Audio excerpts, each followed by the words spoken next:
Channel कक्षा ज्ञान के मंच पर आप सभी का स्वागत करता हूं, हार्दिक अभिनंदन करता हूं।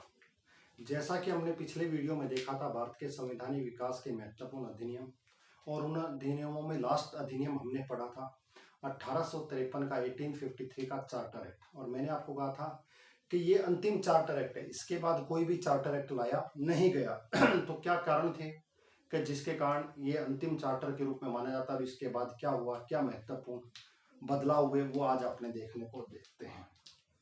तो देखिए, हमने पढ़ा था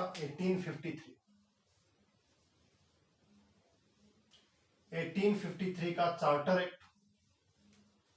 और आपको पता है नेक्स्ट जो अधिनियम आता है वो आता है 1858।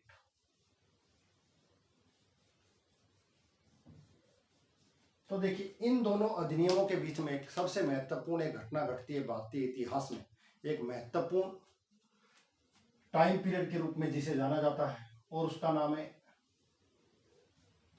1857 की क्रांति।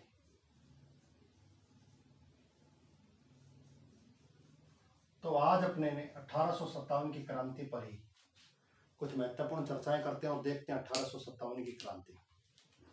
जब भी हम क्रांति पढ़ते हैं तो हमारे दिमाग में एक चीज आती है, हथियारों को लेकर लड़ना, हथियार लेकर सबने लड़ाई शुरू कर दी।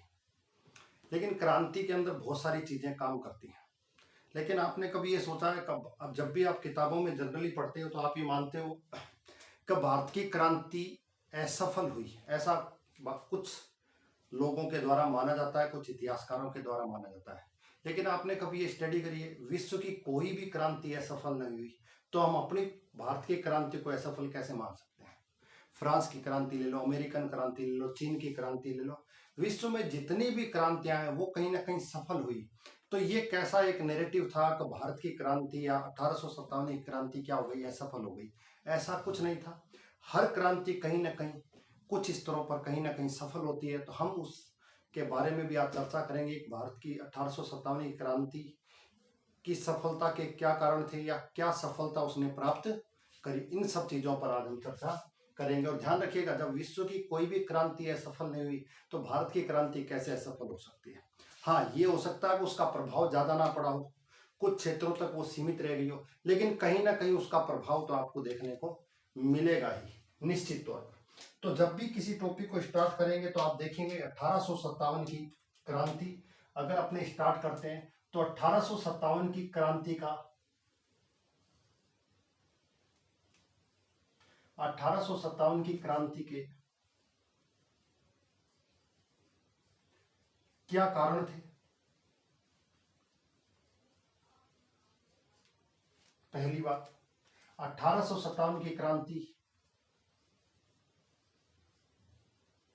क्या थी और 1857 की क्रांति कैसे हुई?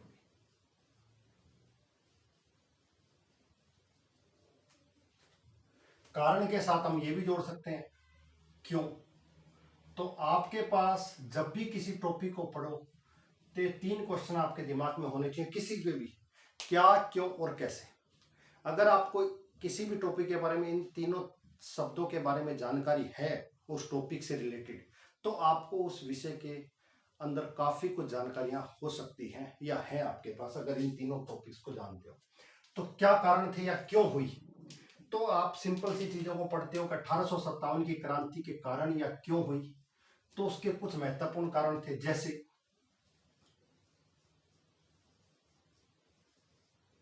आर्थिक कारण। आर्थिक कारण का मतलब सिंपल सी बात है, भारत के लोगों के ऊपर अत्यधिक अत्याचार किया जा रहा था, आर्थिक रूप से शोषण किया जा रहा था, उन पर टैक्स लगाए जा रहे थे, उनके उद्योग धंधों के ऊपर उनको समाप्त किया जा रहा था, अपनी औद्योगिक इकाइयों को ज्यादा से ज्यादा स्थापित किया जा रहा था। भारत का कुटीर उद्योग लगातार क्या जा रहा था, कमजोर होता जा रहा था। तो कहीं ना कहीं आर्थिक कारण उसके महत्वपूर्ण माने जाते हैं। दूसरा कारण हम अगर माने तो सामाजिक कारण हो सकते हैं।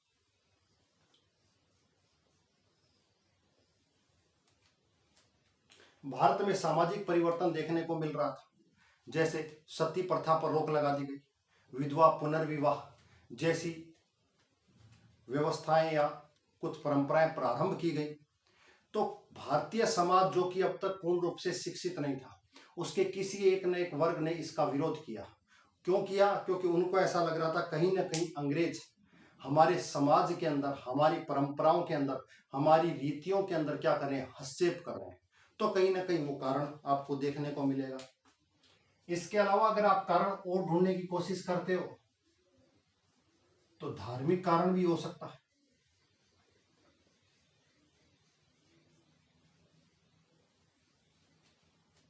आपको मैंने बताया था 1830 ईसाई मिशनरियों को भारत में धर्म प्रचार की क्या दे दी गई, छूट दे दी गई। तो बड़े स्तर पर कहीं ना कहीं धर्मांतरण किया जाने लगा, ये कारण भी इसका माना जाता है। इसके अलावा राजनीतिक कारण, जब राजनीतिक कारण पढ़ते हो तो एक चीज पढ़ते हो आप, डलहौजी की हड़प नीति, डॉक्ट्रिन ऑफ लैप्स, यानी कि किसी भी प्रकार से येन केन प्रकरण, किसी भी रियासत को अपने अधिकार क्षेत्र में ले लेना। उसका क्या कारण था कि किसी के कोई संतान नहीं है तो संतान वो गोद नहीं ले सकती, और गोद लेते भी है तो उसको रियासत का राजा स्वीकार नहीं किया जाएगा। ये कुछ कारण आपको देखने को मिलेंगे।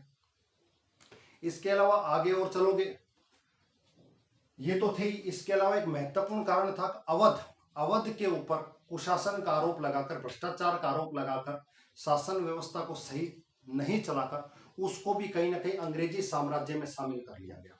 इसका बड़े स्तर पर विरोध हुआ।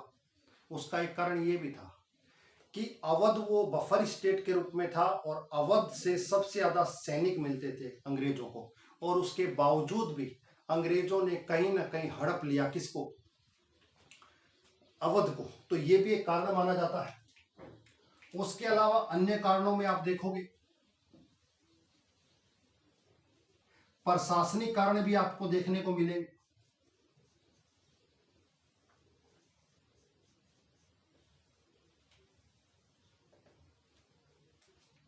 भारतीयों को उच्च पदों पर नहीं बिठाया जा रहा था, उनके लिए कैटेगरी निश्चित कर दी गई थी, इससे उच्च पदों पर भारतीय कोई भी नियुक्त नहीं किया जाएगा। और कहीं ना कहीं कुछ सेना के नियम लाए गए, सेना को पुनर्गठन किया गया, सेवा शर्ती के नियम लाए गए। उसमें कहा गया कि हर सैनिक को एक बार समुद्र पार की यात्रा करना अनिवार्य है। तो कहीं ना कहीं आप देखोगे इसका भी विरोध कहीं ना कहीं किया जाने लगा। और उसके अलावा सबसे महत्वपूर्ण जो कारण आप देखते हो, एक था तत्कालिक कारण या तत्कालीन कारण। तत्कालीन कारण का मतलब होता है उस समय सडनली ऐसा कौन सा इफेक्ट था जिसने क्रांति को प्रारंभ कर दिया। तो उसका कारण था एक ऐसी राइफल्स जिसे एनफील्ड राइफल्स के नाम से जाना जाता है।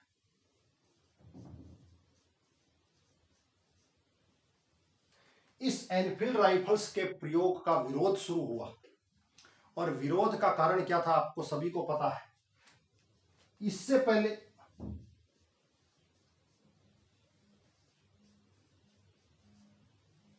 जो राइफल्स यूज होती थी वो ब्राउन बेस इस्तेमाल होती थी, उसको चेंज कर दिया गया एनफील्ड राइफल्स का। अब एनफील्ड राइफल्स का विरोध क्यों हुआ? क्योंकि इसके लिए जो कारतूस उपयोग में लिए जाते हैं, उसकी जो कारतूस की जो पैकिंग होती है, कहा गया उस पैकिंग के ऊपर कहीं ना कहीं गाय और सूअर की चर्बी लगी हुई थी, जिसको दांतों से काटना था और काटने के बाद उसका इस्तेमाल किया जाता था। अब आप देखिए, सूअर इस्लाम में के विरोध में माना जाता है और गाय हिंदुओं के लिए पूजनीय मानी जाती है। तो कहीं ना कहीं ये बात फैली कि कहीं ना कहीं अंग्रेज हमारे धर्म को भ्रष्ट करना चाह रहे हैं। और आपको पता है जब मामला धार्मिक हो तो बड़ा सेंसिटिव हो जाता है, ठीक है। तो ये चीज थोड़ी सी ध्यान रखिएगा। ये कारण था सडनली या अकस्मात या तत्कालीन कारण इसको माना जाता है कि एनफील्ड राइफल्स का प्रयोग और उन एनफील्ड राइफल्स की जो जानकारी सैनिकों के बीच पहुंची, उसमें ऐसा लगा कहीं ना कहीं अंग्रेजों के द्वारा हमारे धार्मिक जो हमारा धर्म है उसके ऊपर कहीं ना कहीं ठेस पहुंचाई जा रही है। तो उसके कारण ये क्रांति क्या होती है, प्रारंभ होती है। तत्कालीन कारण ये माना। अब एनफील्ड राइफल्स की थोड़ी सी इतिहास की जानकारी और मैं आपको दे दूं तो ज्यादा अच्छा रहेगा। एनफील्ड राइफल्स का इससे पहले प्रयोग सर्वप्रथम विश्व में जब प्रयोग हुआ तो क्रीमिया के युद्ध में।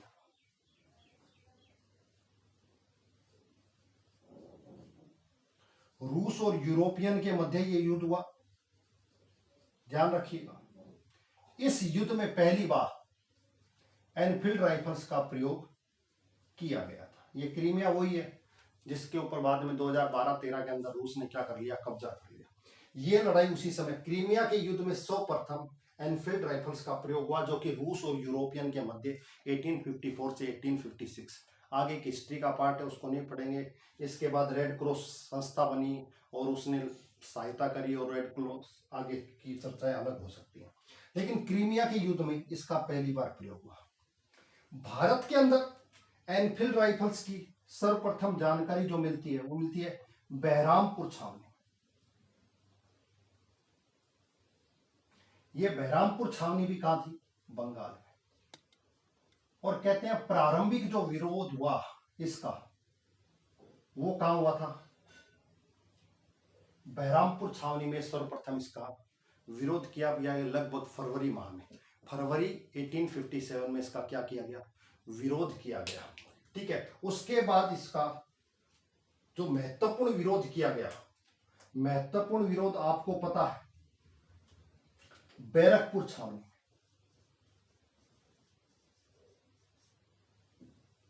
बैरकपुर छावनी में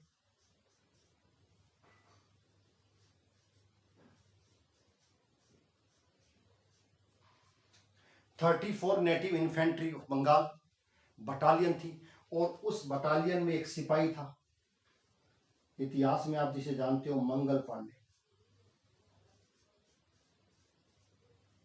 मंगल पांडे, इस मंगल पांडे ने सर्वप्रथम इसका क्या किया, विरोध किया। और मंगल पांडे ने विरोध के परिणाम स्वरूप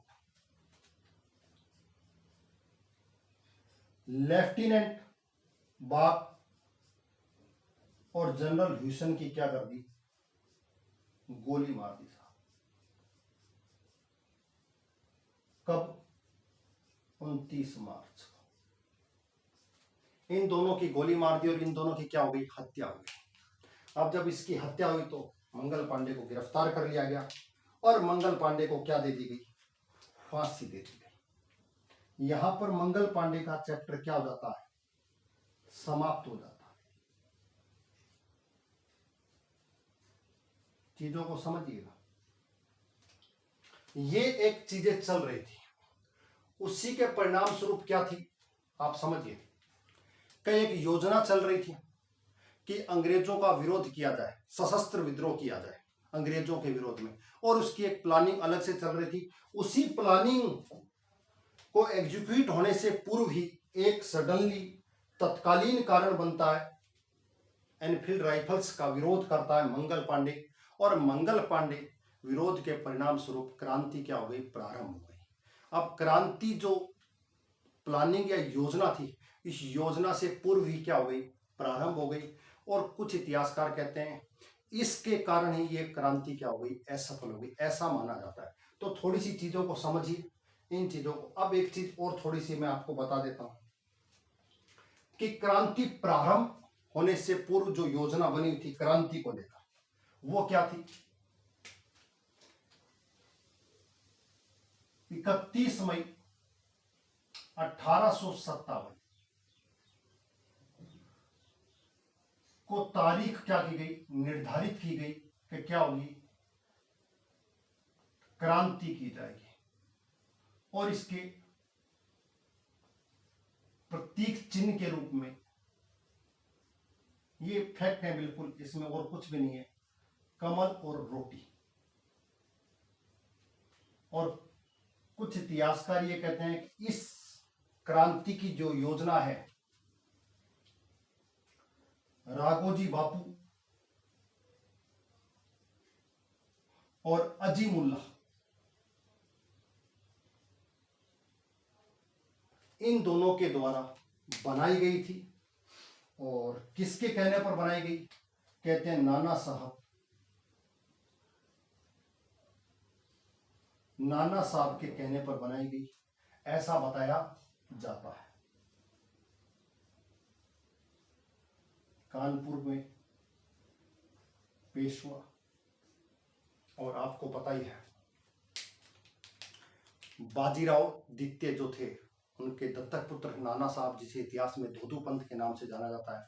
और एक कारण और भी है कि इनकी क्या हो गई थी, पेंशन बंद कर दी गई अंग्रेजों के द्वारा। कहीं ना कहीं आपको ये चीजें देखने को मिलेगी। तो कुछ चीजें आपको समझ में आई, पृष्ठभूमि की बात कर रहा हूं।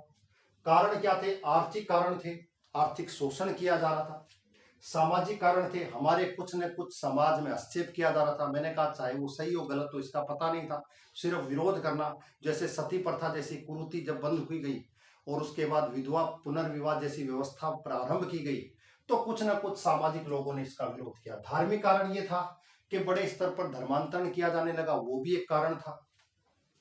राजनीतिक कारण था कि जो डलहौजी था वो अलग अलग पॉलिसियां लेकर आ रहा था। उन पॉलिसी में एक थी डॉक्ट्रिन ऑफ लैप्स, हड़प की नीति, कि कोई भी संतान गोद नहीं लेगा, और गोद लेगा तो उसको उसका राजा नहीं स्वीकार किया जाएगा, और वो कहीं ना कहीं ब्रिटिश साम्राज्य में क्या हो जाएगी, विलय हो जाएगी।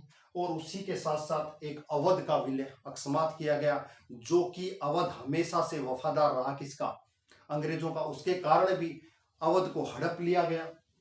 और प्रशासनिक कारण ये थे कि उच्च पदों पर भारतीयों को नियुक्त नहीं किया गया था। ये कुछ कारण आप मान सकते हो अगर लिखना चाहते हो। लेकिन तत्कालीन कारण क्या है? एनफील्ड राइफल्स का प्रयोग। अब एनफील्ड राइफल्स का विरोध क्यों किया गया? तो आपको पता है कि उससे पहले ब्राउन बेंस जो थी उसको चेंज किया गया, उसकी जगह इसको लाया गया। इसका जो कारतूस था, उसकी जो पैकिंग थी, उस पैकिंग के ऊपर ऐसा बताया जाता है कि गाय और सुअर की चर्बी लगी हुई थी, जिसको दांतों से काटना था। तो कहीं ना कहीं इसका विरोध हुआ। पता लगा कि कहीं ना कहीं अंग्रेज हमारे धर्म को क्या करना है, भ्रष्ट करना चाह रहे हैं। ऐसी जानकारियां सैनिकों में लगी और उसका विरोध हुआ। पहली बार विरोध बहरामपुर छावनी में किया गया। ये बहरामपुर छावनी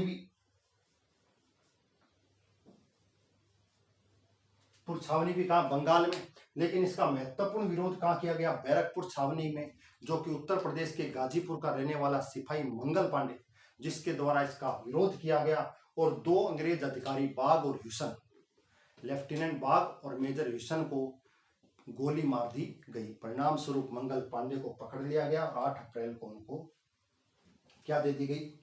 फांसी दे दी गई। गोली जो मारी गई मैंने आपको बता चुका हूं, 29 मार्च। तो कहीं ना कहीं क्रांति प्रारंभ कब हो गई? 29 मार्च को। लेकिन तारीख कौन सी डिसाइड की गई? 31 मई को। ठीक है, तो समय से पूर्व ऐसा माना जाता है। तत्कालीन घटना के कारण क्रांति कहीं ना कहीं प्रारंभ दिखाई देती है। इस एनफील्ड राइफल्स का प्रयोग क्रीमिया के युद्ध में रूस और यूरोपियन के बीच में किया गया था। और मैंने आपको कहा था इसी के बाद एक संस्था का निर्माण होता है, रेड क्रॉस का। और वो पूरे, आपको पता है, पूरी दुनिया के अंदर मानवता की मिसाल के तौर पर इस संस्था को माना जाता है। इसे कई बार शांति के नोबेल पुरस्कार से भी पुरस्कृत किया गया। ये कुछ कारण माने जाते हैं। अब क्रांति स्टार्ट हुई कहां से? मेरठ से। आपको पता है मेरठ से क्रांति स्टार्ट होती है और अलग अलग जगह पर इसका विरोध किया जाता है, विद्रोह किया जाता है। विद्रोह को अलग अलग स्थानों पर अलग अलग समय होने के कारण अंग्रेजों के द्वारा इस क्रांति को पर सफलतापूर्वक नियंत्रण कर लिया जाता है। उसका कारण था अलग अलग समय पर अलग अलग नेतृत्व में अलग अलग स्थानों पर विद्रोह के कारण इसको सफलता नहीं मिल पाई जितनी सफलता प्राप्त थी। लेकिन फिर भी इसने कुछ ऐसी सफलता प्राप्त करी, ऐसी जागरूकता फैलाई लोगों के बीच में, जिसने कहीं ना कहीं स्वतंत्रता संग्राम के आपको बीज दिखाई देते हैं। यही वो पहला कदम था जिसमें कहीं ना कहीं ये दिखाई दिया कि भारत में स्वतंत्रता की मांग को प्रारंभ किया जा सकता है। तो ये कहीं ना कहीं कारण इसके माने जा सकते हैं। अब इसके आगे जो व्यवस्था है उसको थोड़ा सा बता देता हूं कि क्रांति यहां से अकस्मात मानी जाती है, 31 मई की डेट थी। लेकिन मेरठ में मेरठ के अंदर कदम सिंह के द्वारा जो बटालियन थी 20वीं नेटिव इन्फेंट्री और 3LC, उनके सैनिकों के द्वारा विद्रोह प्रारंभ कर दिया जाता है 10 मई को।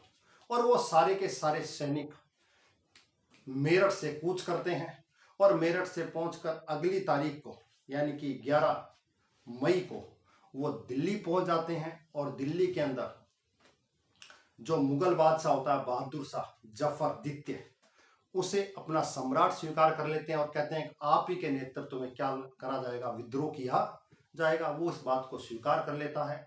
तो शासक के तौर पर, नेतृत्व के दौर पर कहीं ना कहीं बहादुर शाह जफर को शामिल किया गया और बहादुर शाह के हाथों में नेतृत्व दिया गया। बहादुर शाह के द्वारा बख्त खां को अपना प्रधान सेनापति नियुक्त किया जाता है और इस तरह की ये क्रांति प्रारंभ हो जाती है। लेकिन आप ये सोचिए कि बहादुर शाह जफर को नेतृत्व देना कितना सही था। एक बुजुर्ग व्यक्ति है, 60, 65, 70 साल के, उस व्यक्ति को आप क्रांति जैसा उग्र कार्य अगर आप दोगे तो उसकी सफलता प्राप्त करनी थोड़ा मुश्किल दिखाई देता है। तो कुछ ना कुछ बहुत सारे कारण थे, वो कहीं ना कहीं आपको कारण दिखाई भी देते हैं।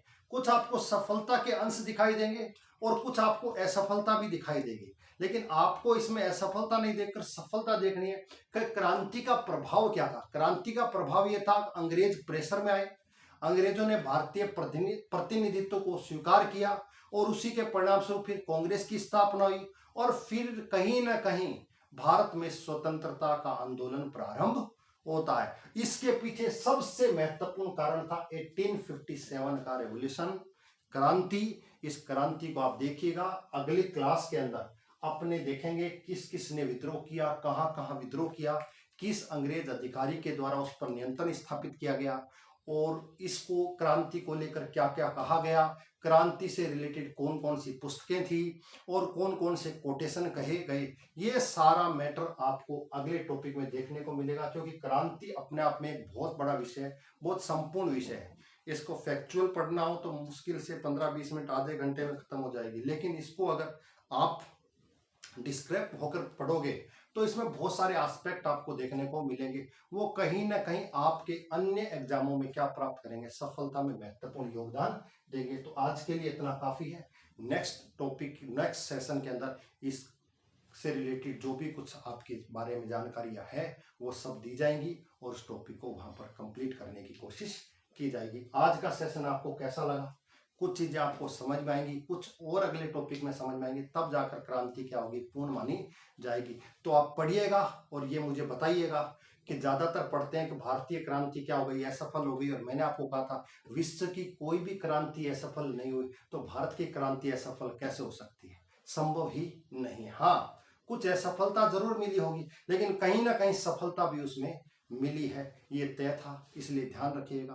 तो आगे पढ़ते हैं नेक्स्ट टॉपिक में। आज के लिए बहुत बहुत धन्यवाद। अगर आपको ये टॉपिक अच्छा लगा हो तो कर इसको लाइक और शेयर और कमेंट करना ना भूलें। आज के लिए बहुत बहुत धन्यवाद।